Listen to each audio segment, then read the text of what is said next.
All right, well, welcome everyone.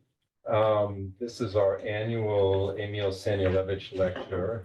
Many of you don't know who Emil was. He was a student in this department. He was a physics major, and he was in line at a McDonald's in Wilkinsburg when he was shot, and he died the next day. So he died young, and in his memory, his family established this award, which is given to one of our undergraduates each year to do research, which is something that Emil was very interested in. This award was established in 2001, the year after Emil died, and we have given it, I believe, every year since then. The first Sanielevici winner was Patrick Urban, who is Patrick here. There's Patrick in the back. Let's see, we have another of our faculty here in 2008, Melanie Good won this award. So two people who've won this award have gone on to join our faculty, which we're very proud of. This year's winner is Ethan Lilie, and I'm going to let Andrew introduce him. He's been working with Andrew, so I'm going to do that, and then take it away. Yep. Oh, I should mention. I'd also like to welcome Emil's father, Sergio Sanielevici, who's right here. Thanks for in the coming. front row.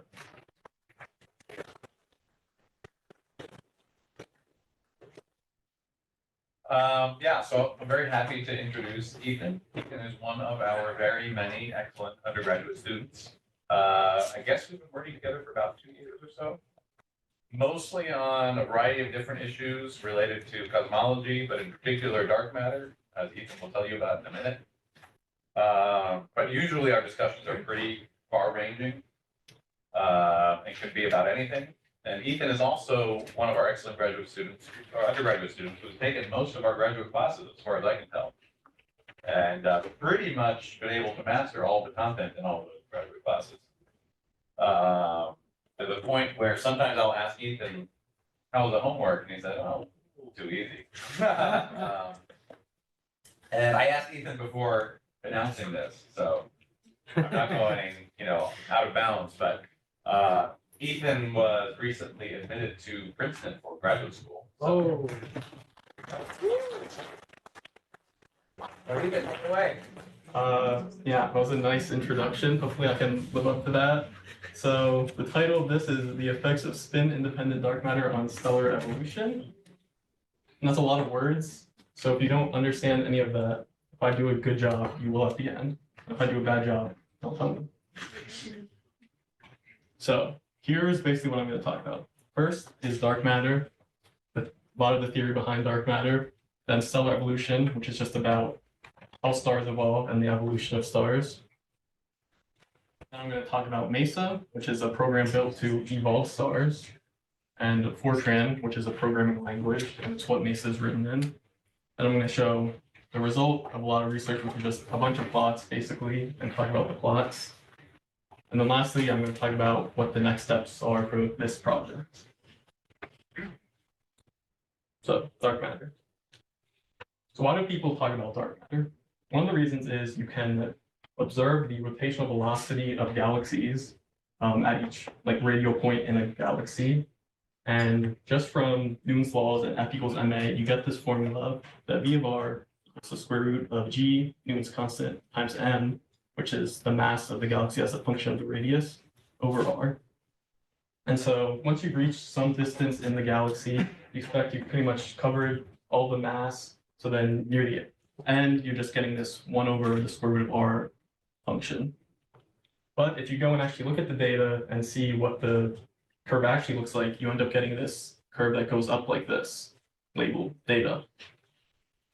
So then the easy solution to say the result of that is just this mass is not as simple as you think it is, and most of it is contained there. It's actually, there's a lot more, and it's all out here. But you might not be convinced by that. You might think there's something else going on, and this isn't the full picture, and you just have to throw out this entire formula. So you can go, and if you take general relativity or cosmology or something, you can learn about structure growth. And you can go and look at the formula for structure growth. And in structure growth, there's a term you can think of being like a damping term, like a damped harmonic oscillator, and a term you can think of being a source for structure growth, or you can think of that as being like a forced harmonic oscillator. And if you think about when the universe was dominated by radiation, think photons, the damping is a lot stronger than the sourcing, so you're not growing any structure at all. Then eventually the universe can shift from radiation domination into matter domination, and this is where the damping and the sourcing can be on the same level, and you can actually grow structure and create galaxies and stars and all the stuff we see today. But in order to get there, you need enough matter so that the matter domination phase of the universe starts sufficiently soon so you can grow all of this stuff we have, that we know we have. So with that, you might wonder just how much dark matter is there? Because maybe you can get around all this stuff on the last slide by just kind of ignoring it and say, we're just going to look at the matter we have from just the periodic table elements. The problem is if you do that, dark matter is a lot of the matter in the universe, a lot more than all of these other elements, which are this part of the pie graph. So the point is, in order to grow the structure you see in the universe today, you need to start matter domination soon enough so that you can grow, which relies on there being enough mass so you can grow all the structure. So moving on from that, we're going to talk about a specific model of dark matter, which is called the weakly interacting massive particle, or WIMPs. So WIMPs became appealing because they connected to something called supersymmetry in particle physics, which you don't have to worry about what that means. The only point is that supersymmetry predicts some particles that have certain properties. And if you look at particles with this property, and they go through a process called thermal freeze-out, where you can think of them as being going out of thermal equilibrium with like photons in the universe, this process will eventually lead to the exact composition of dark matter you see in the universe today. So that's called the WIMP miracle, or whatever. And this last point here is that WIMPs annihilate each other, which you just want to keep in the back of your mind for now. And then this plot is just showing all the searches for WIMPs. So you can see they've looked for them, a lot of them, and not really seen them. So the next step, we're going to talk about WIMPs in stars. So this thing called the dark matter halo, which is not a halo like the ring or like a donut or whatever shape you think a halo is. That's just the region which has dark matter. It's called the dark matter halo. And so the stars, like the sun, are moving through this dark matter halo. And you might think naively that the cross-section the sun moves through is where all of the dark matter particles are going to be that interact with the sun. The only thing is, because of gravity, some of the particles which are not directly in the cross-section of the sun are going to move inwards and interact this way. And this is what this gravitational focusing is. And then this equation here is telling you the cross-section for an approximation of the cross-section, or sorry, the capture rate, which is the number of particles per second that a star like the sun is capturing. So the variables here, this is the density of the dark matter, which should make sense. If the density goes up, you're capturing more dark matter per second, or the mass of the dark matter down here. If it's heavier, you're capturing less. This is a cross section between the dark matter particle and some nuclei in the star. Basically, if you're having more interactions, you're capturing more per second. This is the escape velocity of the sun. And so basically, if you think about the escape velocity going to very big or like infinity, you would imagine you would capture all the particles because they wouldn't be able to escape the gravity of the star. This V bar here is basically the velocity of the dark matter particles in the halo. So inversely to the last argument, if you imagine this speed as being very big, they would always escape the sun, so you get a lot less capture. So basically, our cartoon here is the dark matter is coming in, and there's some interaction happening, and this is when it gets captured, and it's doing some orbit in the star. And as it orbits, it can have another capture or another interaction here, and this will change the orbit, effectively transferring energy from the nuclei here at this part of the star outwards into the nuclei, like in this orbit. And one more comment with this formula back here, because these cross sections are so small, because it's dark matter, and so you don't expect there to be a lot of interactions, then these scattering events are not happening that often. So to put a little bit more math to this, we're going to say the initial kinetic energy before this interaction happens is basically the kinetic energy, this 1/2 mv bar squared, which is just the particle energy at infinity. And then once it falls into the star, it gains this 1/2 mv escape squared, which is, so that's going to be the full kinetic energy right before the interaction. And then we want, if it's going to get captured, then the final kinetic energy after this interaction should be less than 1/2 mv escape squared, just because if it has less velocity than the escape speed, it's not going to be able to escape the star. So then we can calculate the probability of being captured as this Ke final versus this Ke initial. It's just these ratio velocities. The escape velocity of the sun is 600 kilometers per second. And then this V bar being 200 comes from the idea that we expect the halo of the particles in the dark matter halo to not fall into the center of the galaxy. So they should be orbiting in some way similar to how stars orbit. And they orbit something around this speed, like the sun around the center of the Milky Way. So you do that calculations, and then you get 9/10, which is a big probability.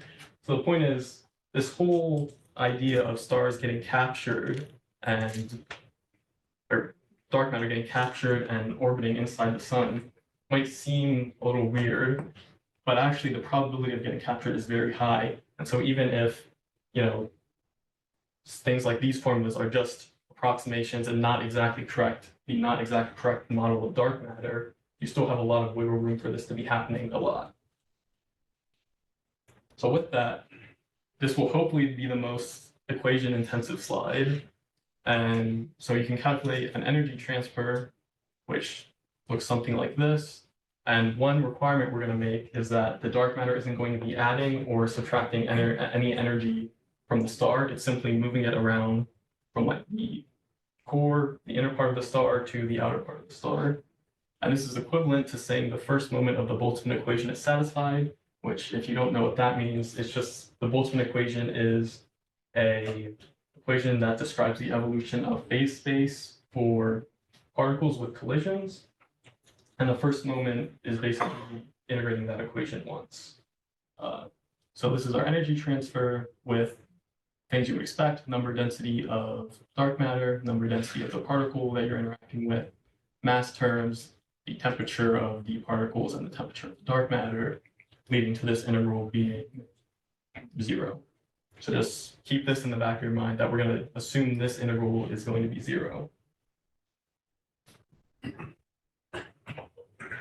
So now you might be wondering, we talked about WIMPs. Have anyone seen any WIMPs? So the ice cube experiment has tried to notice if we've had any signatures from WIMPs. So we said with these captures, dark matter should build up in the star. And once it builds up, earlier we said WIMPs should annihilate. So you get some buildup here, they annihilate into some particles, and a signature you would expect would be neutrinos. And then the experiment on Earth can come and measure these neutrinos. So they did that, and they looked for them, and this is a graph of all the WIMPs they looked for along these lines, and they haven't seen any good reason to think there are WIMPs or there is a signature that you can associate to WIMPs. So with that, we're going to pivot away from WIMPs and talk about asymmetric dark matter. So asymmetric dark matter is going to kind of avoid that problem of not seeing this signature, but instead of having this thermal freeze-out process, there's going to be, early on in the universe, some dark matter and some anti-dark matter, and there's some process that happens that leads to the present day composition of dark matter. And what exactly this is doesn't matter too much, but if you want, you can Google words like darkogenesis and figure out what it is. And so because of this whole process, in contrast to the WIMP, we're having ADM can't annihilate because there is nothing for it to annihilate with in present day. So then we're going to look at the same picture again of stars and ADM instead of WIMPs. So we have the same exact drawing here with the scattering events and getting captured.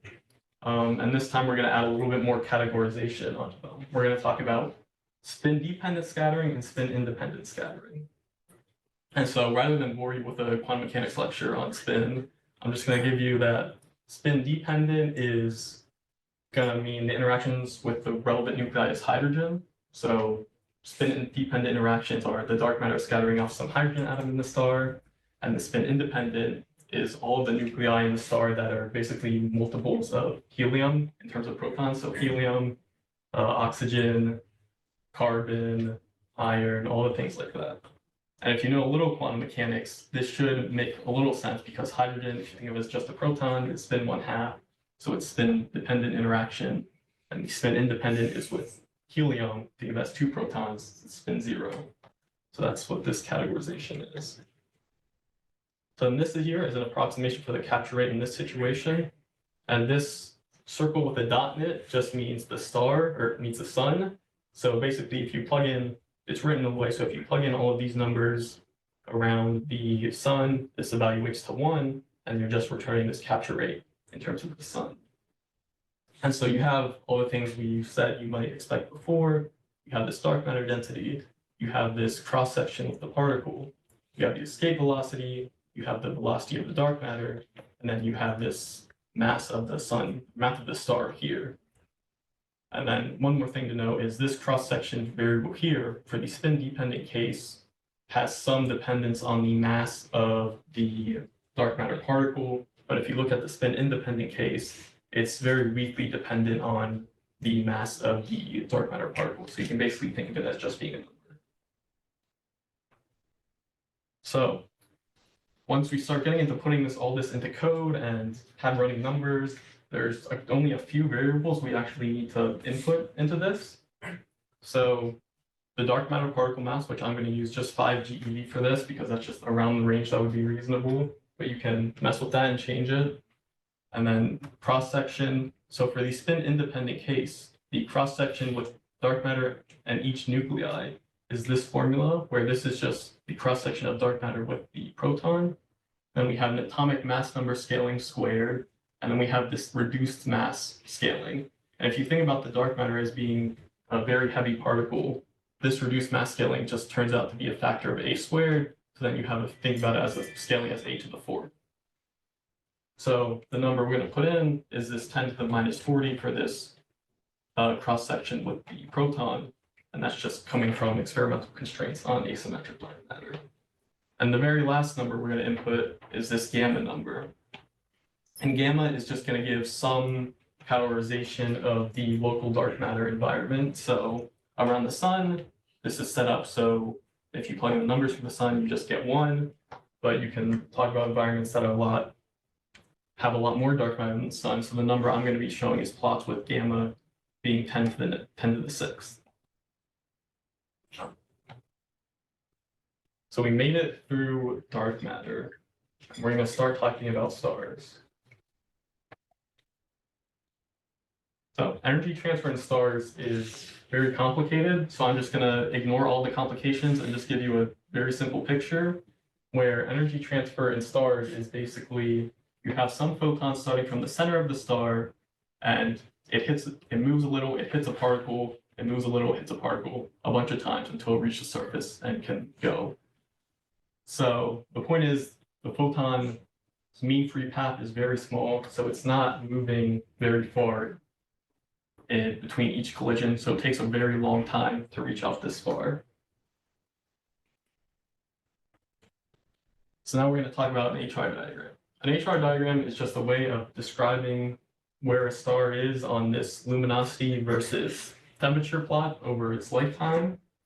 So most stars are starting in the pre-main sequence and then going into this main sequence.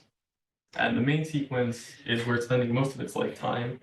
And The exact definition of the main sequence can be a little fuzzy, but you can mostly think about it as being hydrogen burning in the main sequence. And then it goes up to this red giant area, and you can see this little horizontal branch here, which is the horizontal branch, and then all this stuff near the end of its lifetime, this line across here and this here. And so there's a lot of complicated things going on in this region that are things like mass loss and stuff like that, which I don't understand, but luckily I'm not sure anyone else understands it right now, so I can get by. And so this is what an HR diagram would look like just through MESA, which so this is going up here, which is pre-main sequence, and to here, this little dot is meant to indicate when it's starting the main sequence and going up, and then kind of ending the main sequence here, and all this, and the horizontal branching going into the end of its life in this curve that you can't see over here.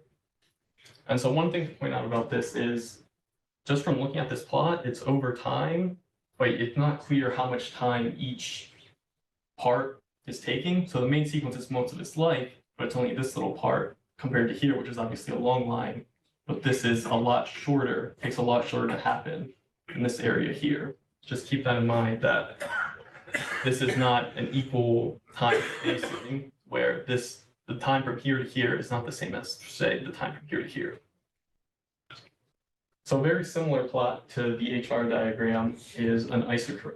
Isochrone has the same y and x-axis, luminosity and temperature. And this time you're keeping the time constant across each curve, so these 5 different isochrones. But what you're doing is you're varying the mass. So along like this blue line here is a different star, which has a different mass. And so the point of making a plot like this is that you can't go and measure a star over its entire lifetime because it takes a long time and we don't have that time.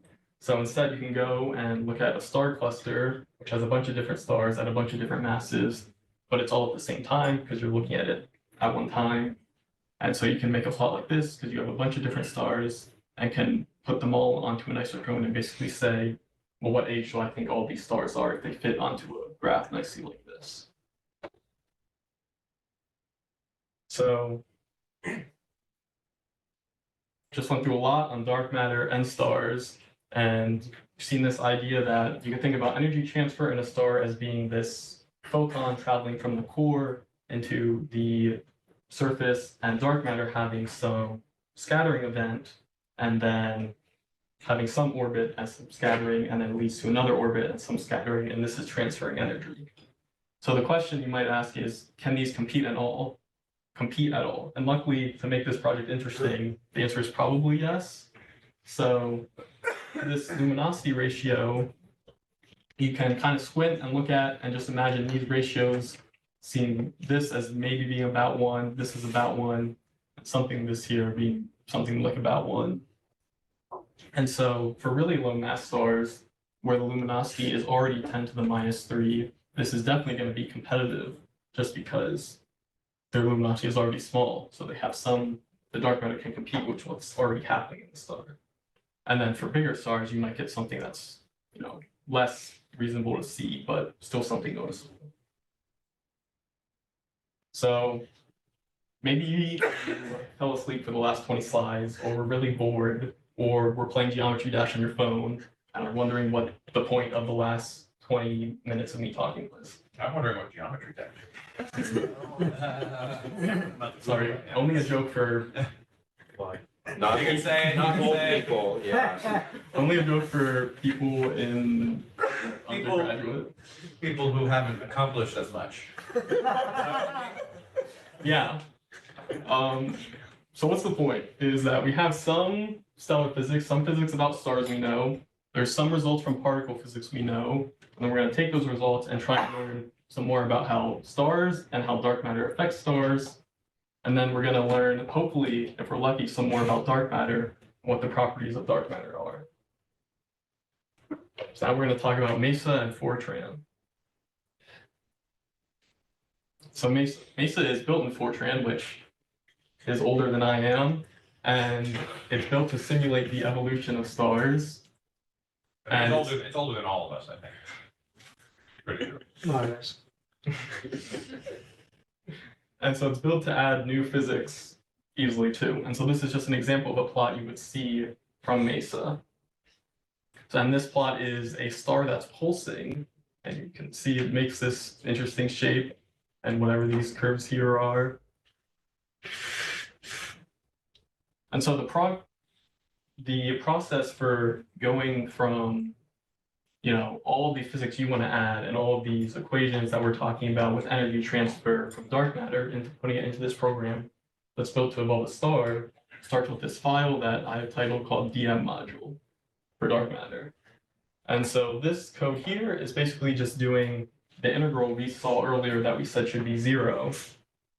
And so basically you have this integral and you're discretizing it along each cell that MESA has in the star.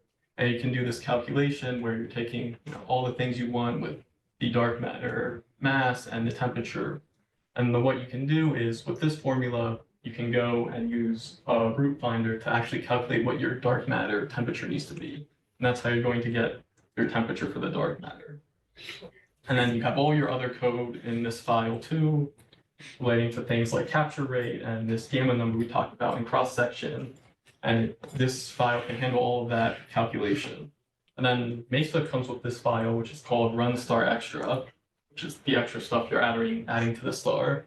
And in this file, you can say, basically from the calculations here, what is the extra energy you're adding?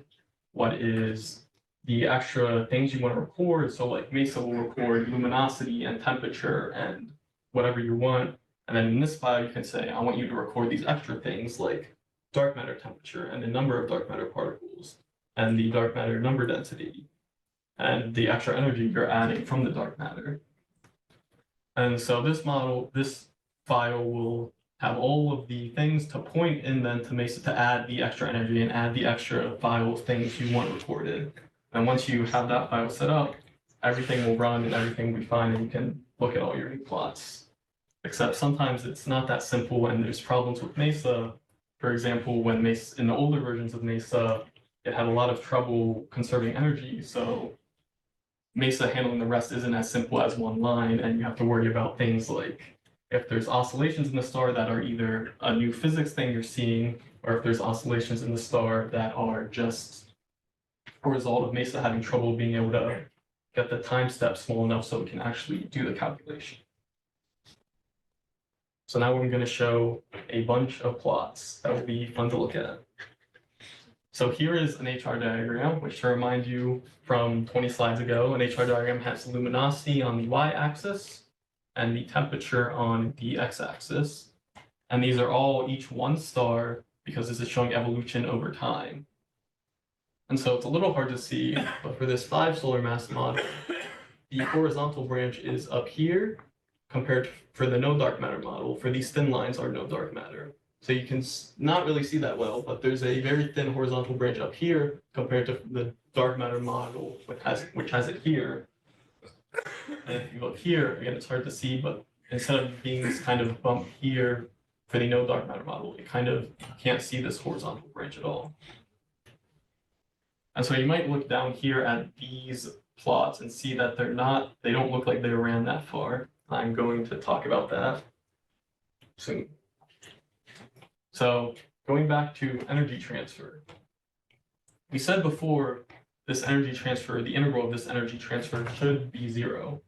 So once you've calculated things like your dark matter temperature and you have this energy transfer you're going to calculate and add that into the star, you can go and do a consistency check and graph this and basically check if this integral actually is 0 to make sure everything that you expect to be happening is actually happening. So just for ease, here's a plot of one of the energy transfers, and just an easy calculation is to just approximate this as being 2 rectangles, one with the area -25 times the x-axis, which is 0.05, then adding 10 times 0.01, and you get -0.25, which is about 0. Now you could go and actually do this integral and calculate it very carefully and see it's a lot closer than this, something like 10 to the -10 or something like that. But this is just so you can see it easily and hopefully believe it. So what does that plot tell you? This plot is showing you that here the dark matter is removing energy from the center of the star, from this negative number, and then here it's depositing it out further out in the star through this positive value. So then we can look at a graph of the effective temperature versus time. And so lines are still hard to see, but kind of see the difference here where this is a lot farther down and shooting down before it does for the no dark matter model. And same with this one.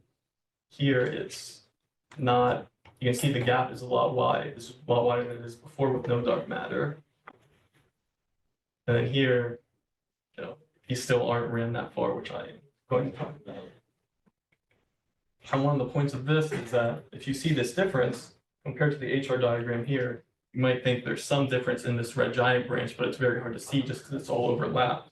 And this seems to indicate there's some difference here. There's something going on where the red giant branch is changing between dark matter and no dark matter. So the next thing we're going to look at is a graph of just one star and the composition of the star over time. So at about 8 times 10 to the 7 years, this is a 5 solar mass star, and you can see on the y-axis we have hydrogen, helium, carbon, and oxygen. So you can see once there's some carbon in the star, it shifts a lot up drastically from this no dark matter module. And same with the graph of helium, it's going down a lot rapidly than the star with no dark matter. So there's also these interesting oscillations here for the 5 solar mass model, which are not present in the model without dark matter. So whether these oscillations here are a result of just new physics and that's just what the dark matter adds, or if this is just a result of MESA having trouble to be able to conserve energy and make sure everything is being reasonable at each time step, is not exactly clear, just because this is the only model that I've seen with these oscillations. So this is either something interesting or just a result of what the code does. I don't think there's a clear answer to that yet. So more about this carbon idea. This graph is at 150 million years, and it's a bunch of different mass models with their composition of just carbon. And with this vertical line at about 3.9 solar masses. So it seems, judging from this plot, there's some major difference once you start forming any carbon to drastically change the composition of the star. And this might make sense because, as we talked about earlier, the cross-section is being scaled with the atomic mass number squared. So as the star gets older and starts burning higher elements in the periodic table like carbon, it seems like once we get to carbon, you have a more drastic effect rather than elements like hydrogen and helium, where this scaling of the cross-section is not significant enough to lead to some major effects. So to further look at that idea, this is an isochrone, which is very interesting looking, and there's a lot of colors going on. The point of this big blue arrow is that right here, this is 3.9 solar masses, and this isochrone is at 150 million years. And so once you hit here, which is here on this plot, you can see the isochrone begins to vary drastically compared to the model with no dark matter. To further support this idea that once you're hitting carbon for these models, it becomes really drastically different. So then for stars where the carbon isn't going to form, it seems like you won't see as big as an effect as for stars where carbon forms in the star and you have this cross-section scale. So the last plot I'm going to show is this graph of runtime. So for the HR diagram in this temperature plot, I pointed out that the smaller mass models at the end being not ran very far. And so if you look at this plot, you can see 5 solar masses doesn't take that long to run, 2 days, versus once you get up to 2.5, it takes a lot longer to run. You're getting up to almost 2 weeks.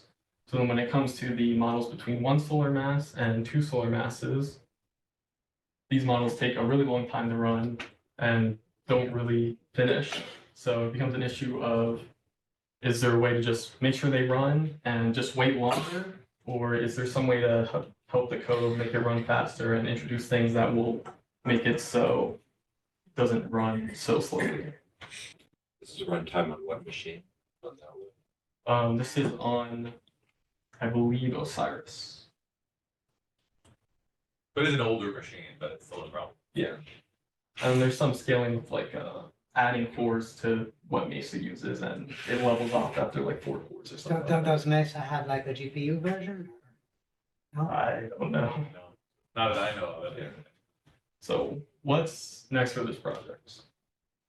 Ideally, finishing these plots that are small would be a good next step.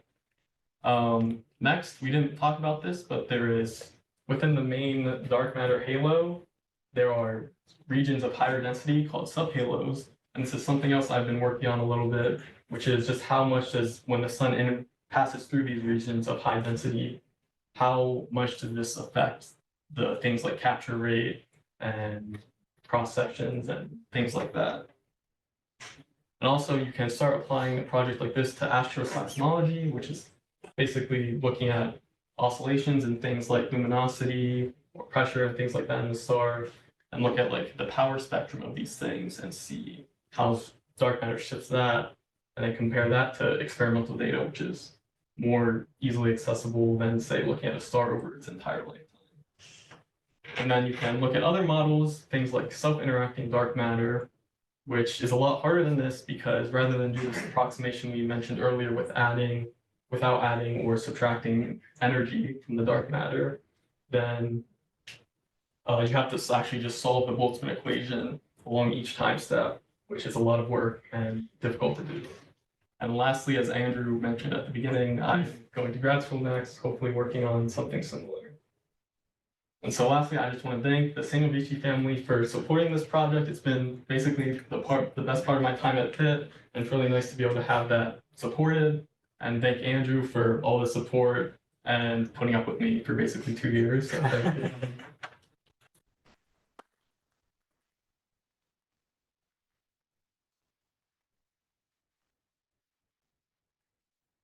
I'm sure there's gonna be a lot of questions, right? Who wants to start the grilling? I'll start. Yeah, go for it. So like intuitively, the dark matter would make, or this brand of dark matter, would make the energy transfer from the core of the star to the outer layers more efficient, or? Yeah, it's cooling. Well, it's cooling the center of the star. So it's Okay, so the energy. Yeah. So intuitively, what would you expect that, like for run of the mill, star, what would you expect that, would you expect that to shorten the life, or like would it leave the main sequence sooner, or what does it need to kind of be more efficient in transferring out to the outer layers? Yeah, I think so. Someone else worked on the project of spin dependent. I believe one of his conclusions was leaving the main sequence sooner, I believe. So I think that's one of the things. One of the things is we didn't talk about convection in the sun, which it would cut off convection sooner, was one of the conclusions that he had, and not one of the plots I included, but something like that. So, because like essentially So if you're you cooling the start star, getting in trouble when you Yeah. accumulate too much energy in the core. So you would think that if you have a fan going, then maybe you last longer before you blow up. I'm not sure. Yeah.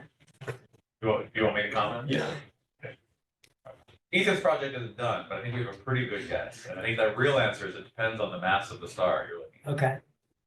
So a star that's about the size of the sun will probably last longer for exactly what you said. Right.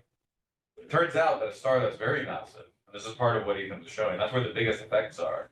A star that's much bigger than the sun will probably last a lot less time. Uh-huh. The reason is because those big stars by default, would be having been transported by convection. Yeah.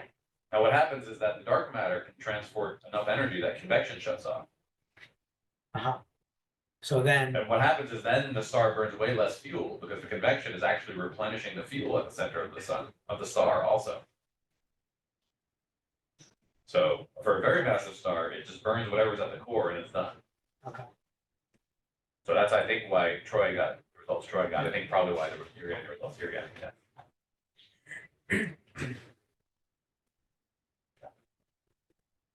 Yeah, so all this is through like Mesa and simulation. How do you plan on going about studying or detecting this when you go into graduate school and like going through this further? Yeah, it's not my job. Presumably someone else can, take the results here, all of this stuff and all of these ideas of what's all these ideas of, things you can measure and like what you can look at and take them and actually do an experiment with them and look at what you can see. I don't know about any of that stuff.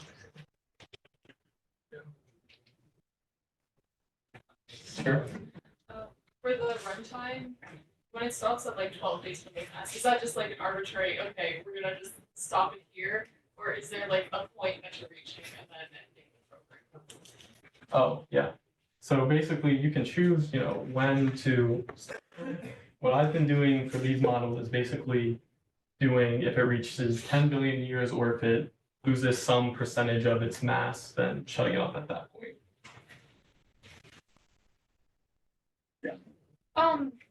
What part of stellar evolution was like the most affected by the introduction of dark matter? So that depends on the star, but it would seem like looking at these plots, like I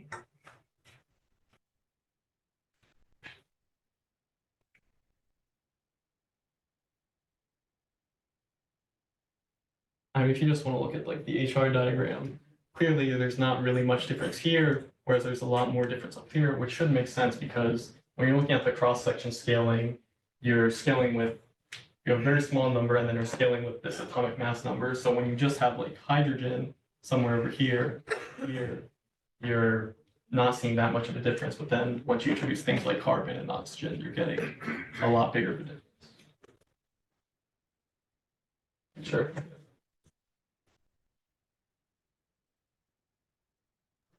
Who's that? Sorry, I'm muted. There's a question in the chat from Ollie. It says, great lecture. Congratulations again on Princeton. One question in case I missed it earlier, but how likely is it that we could isolate these DM effects in observations? Yeah, I think it's really hard, especially if you want to look at, large effects like this, just because you can't really go out and just measure this whole curve. I think when you look at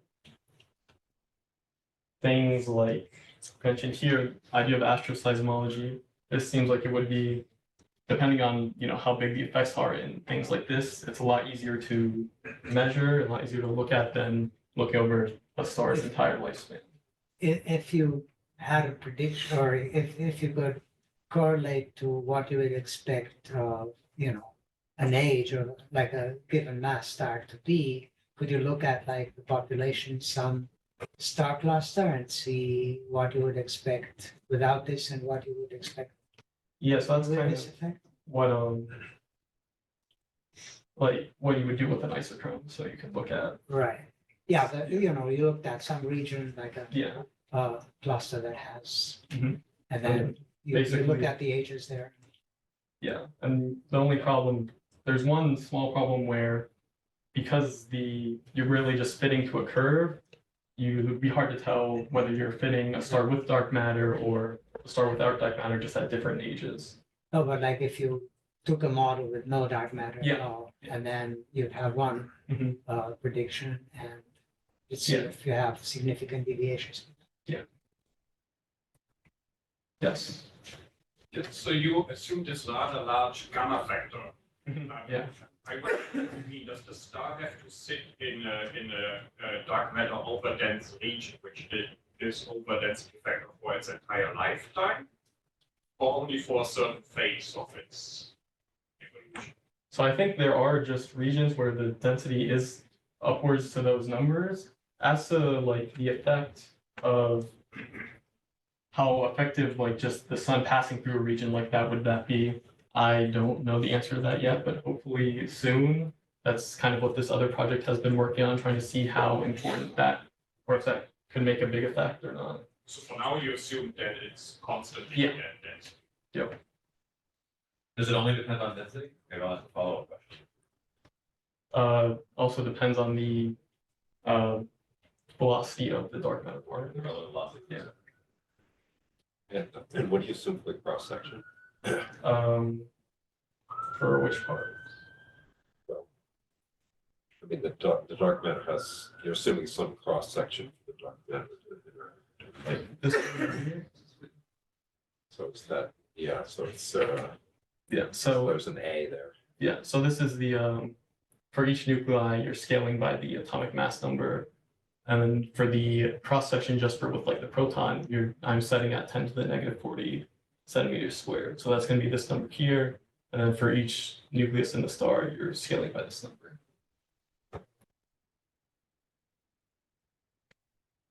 Yeah. You mentioned at the beginning that WIMPs might annihilate with each other. Do you know anything about the mechanism for that? I think it's just something like two WIMPs, some interaction and go to like neutrinos or something like that.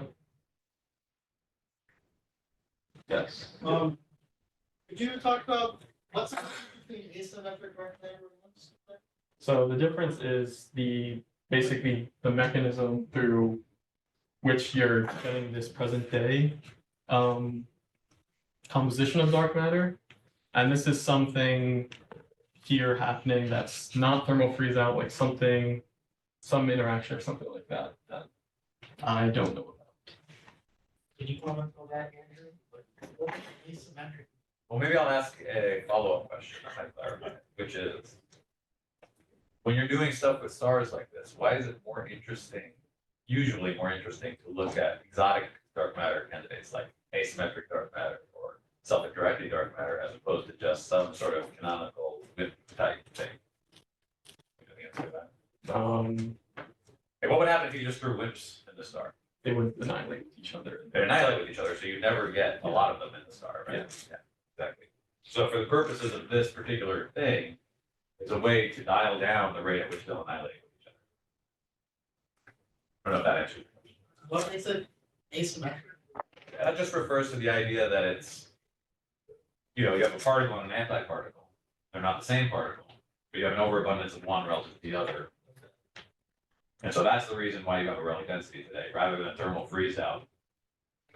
So something happens is the general unknown process by which normal matter now dominates over. Something antimatter. analogous to that, yeah, exactly, Yeah. yeah. So whatever is responsible for that, that would be it. That's exactly the idea, yeah. So the population is asymmetric. Yeah, population between whatever you want to call the particle and the antiparticle, that's asymmetric.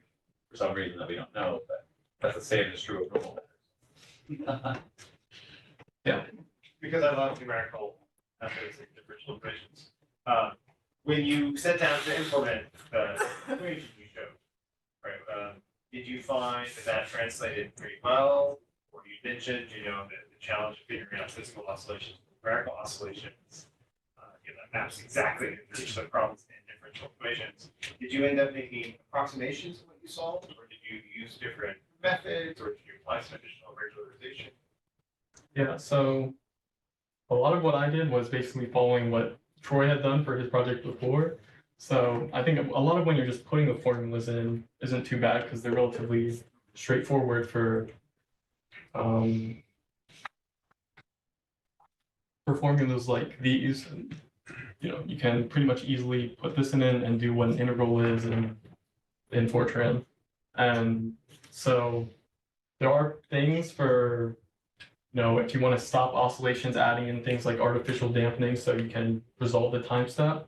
I haven't messed with that at all because it seems really complicated. But as far as just putting the formulas in, I don't think it's too bad of a process because it's relatively straightforward and there's nothing too complicated to add. You mentioned the interaction with the full MESA program. You did have Yeah. to figure out what the energy conservation of the full solution would that be. So was there some interaction you ended up looking at sort of semi-analytically?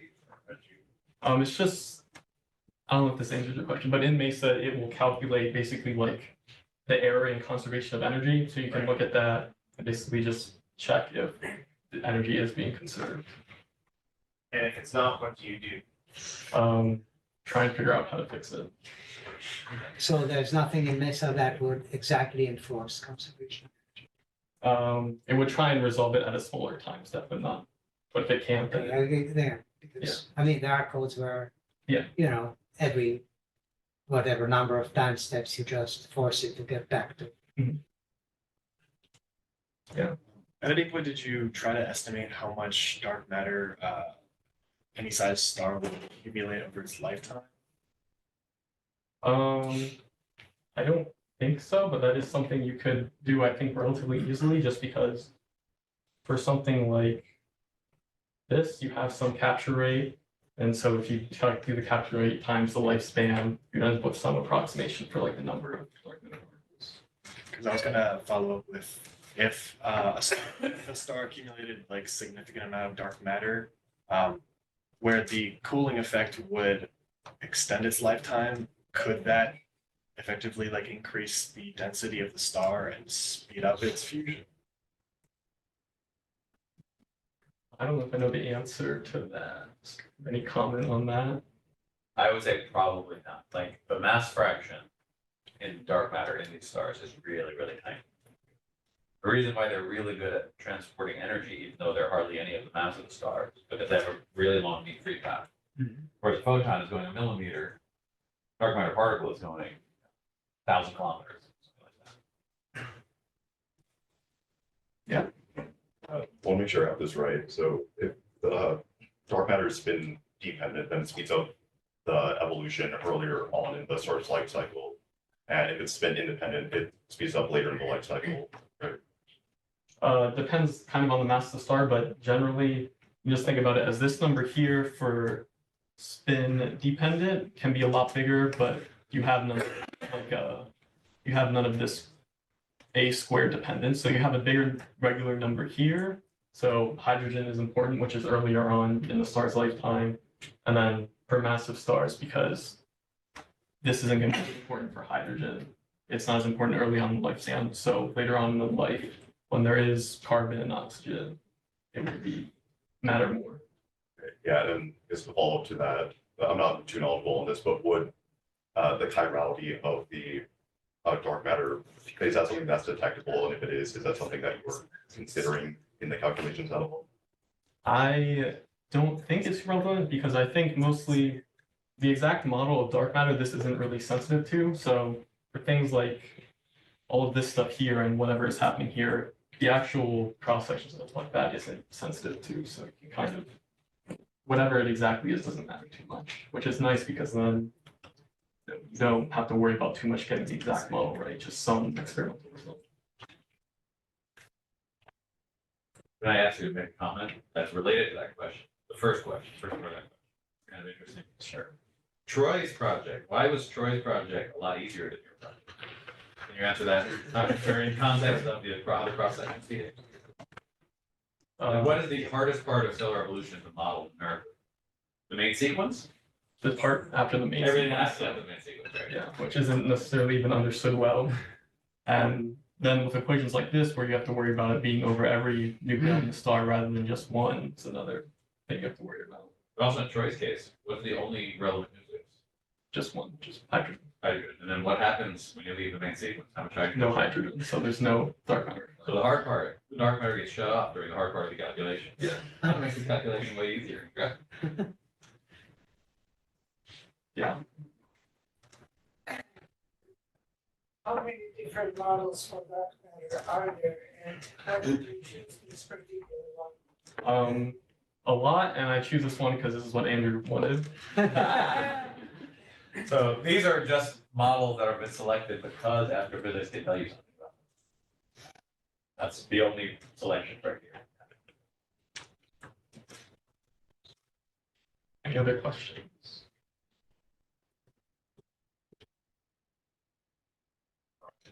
I guess in that case, let's thank you.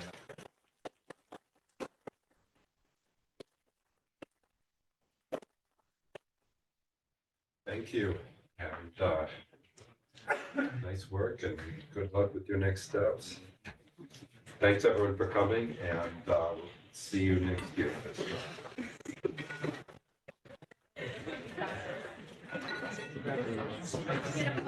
You have not turned your pizza. Good luck, and, yeah, like I said, you get through the girl. And,